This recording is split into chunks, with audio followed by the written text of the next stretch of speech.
नमस्कार दोस्तों, स्वागत है आप लोगों का मेरे चैनल के ऊपर।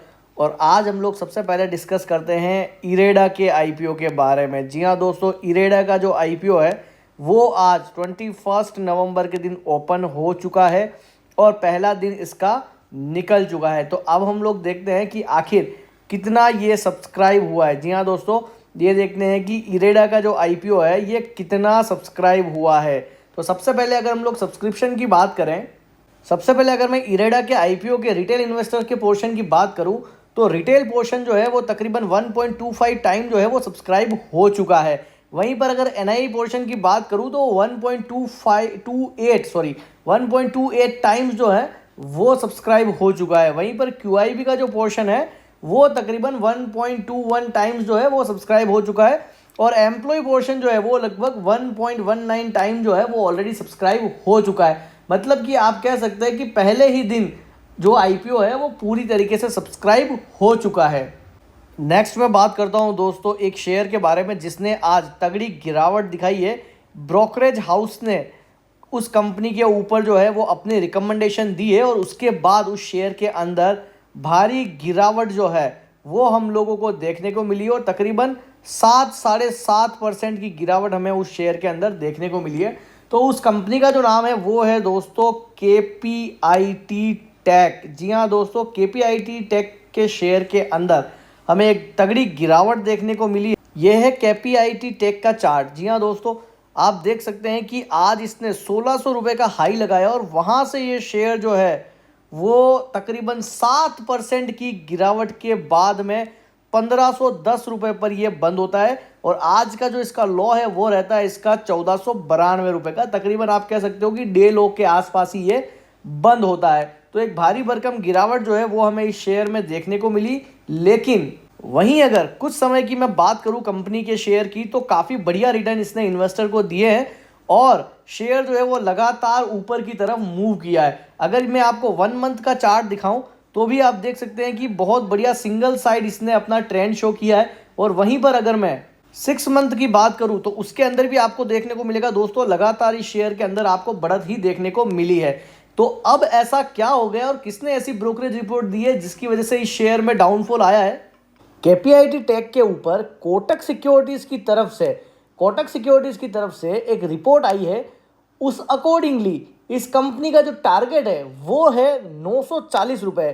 कोटक जो है वो एक नया टारगेट जो है वो इस कंपनी के लिए दे रहा है, वो दे रहा है 940 रुपये का और फिलहाल जो करंट प्राइस है वो चल रही है 1500 रुपये। तो यहाँ से तकरीबन भी ये 550 रुपये की गिरावट का दावा जो है वो कोटक सिक्योरिटीज अपनी तरफ से कर रहा है और उसके चलते इस शेयर के अंदर आज भारी भरकम गिरावट हम लोगों को देखने को मिली। फंडामेंटल में कोई ऐसा चेंजेस नहीं आया है, सिर्फ और सिर्फ एक ब्रोकरेज की रिकमेंडेशन के बाद में ही इस शेयर के अंदर हमें ये गिरावट देखने को मिली और हो सकता है कि ये गिरावट आपको कल ना भी देखने को मिले। नेक्स्ट जो शेयर है उसको लेकर के मैं काफ़ी समय से कह रहा था कि थोड़ा आप इसमें कॉशियस रहिएगा दोस्तों।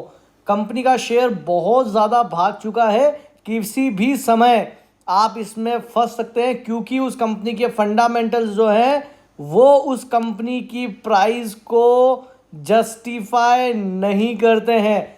तो मैंने काफ़ी समय से मैं कह रहा हूँ प्लीज़ दोस्तों, कंपनी का शेयर जो है वो एक तरफा भाग रहा है, कृपया करके उसके पीछे लगातार मत भागिए।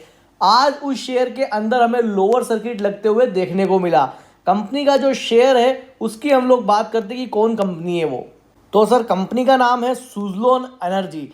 जी हाँ दोस्तों, ये कंपनी आपको पता हो तो 6-7 रुपये पर ट्रेड करती थी और उसके बाद इस कंपनी ने लगातार जो है वो अपवर्ड साइड ट्रेंड फॉलो किया और ये 44 रुपीज़ का हाई बनाती है।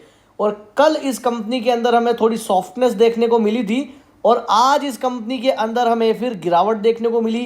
कंपनी का जो शेयर है वो लोअर सर्किट के ऊपर क्लोज करता है, 5% के लोअर सर्किट पर ही मार्केट के अंदर आज क्लोज होता है।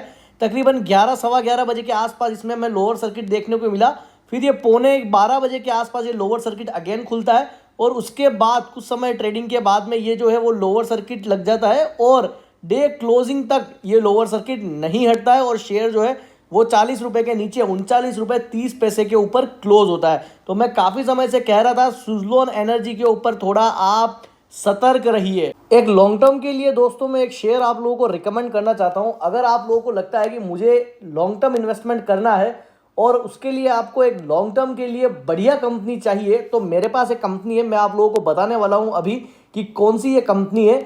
और अगर आप चाहें तो उसके अंदर लॉन्ग टर्म के लिए आप इन्वेस्टमेंट करके रख सकते हैं। आपको फ्यूचर के अंदर बहुत बढ़िया लेवल्स इस कंपनी के अंदर देखने को मिलेंगे।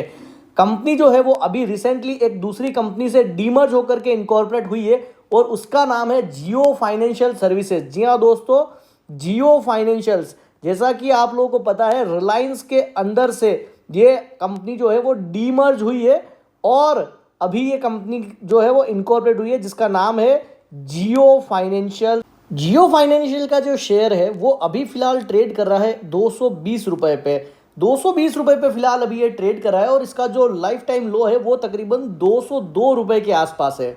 266 रुपीज पे जब ये कंपनी डीमर्ज हुई थी उस समय इन्वेस्टर को 266 रुपए पे इस कंपनी का जो शेयर है वो अलॉट करा गया था 266 रुपए पे और फिलहाल ये कंपनी ट्रेड करी है 220 रुपए पे। तो मेरा ये पर्सनली मानना है कि आगे चल के अगर आप इसको 1 साल 2 साल 3 साल तक होल्ड करेंगे तो डेफिनेटली आपको इसमें बहुत शानदार रिटर्न जो है वो आपको देखने को मिलेंगे।